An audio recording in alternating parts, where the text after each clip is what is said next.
Alright guys, J Motors TV. So eto, may kaharap tayo, Dodge DS800X Rally.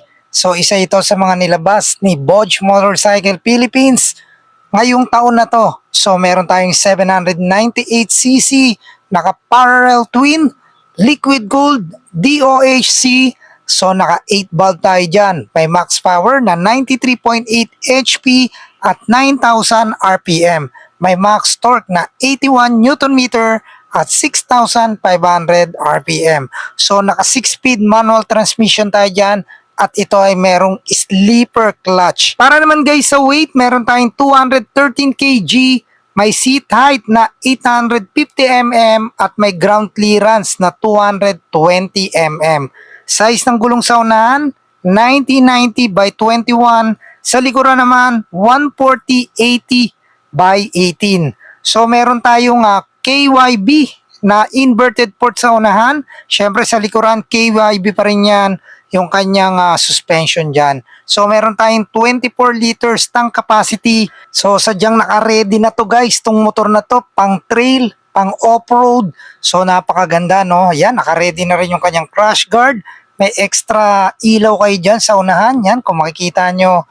So guys, available to sa lahat ng Dodge Motorcycle branches. Sa Imus meron yan, sa Parkal meron yan. So napakaganda nito. Hindi rin siya ganun kataasan, no? So sinubukan natin yan, 5'6 ang height natin. Medyo tiptoe lang tayo ng konti dyan. Ayan yung kanyang panel. So napakaganda at napakalaki ng kanyang TFT panel. Napakaliwanag. So guys, sa event na yan, medyo madilim. Pero tingnan nyo naman, napakaliwanag niyan. So available din yan yung kanyang charging port. Yung sinasabi ko, ayan, nandiyan dyan.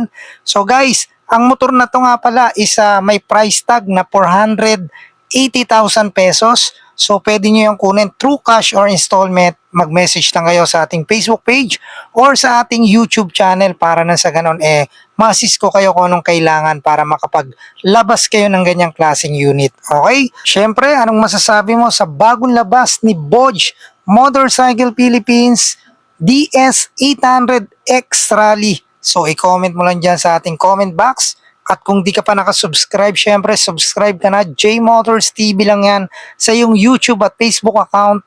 Huwag mo kalimutan hit ang notification bell para updated ka sa lahat ng video na ina-upload natin. So ride safe sa inyo lahat. God bless you all. Peace out.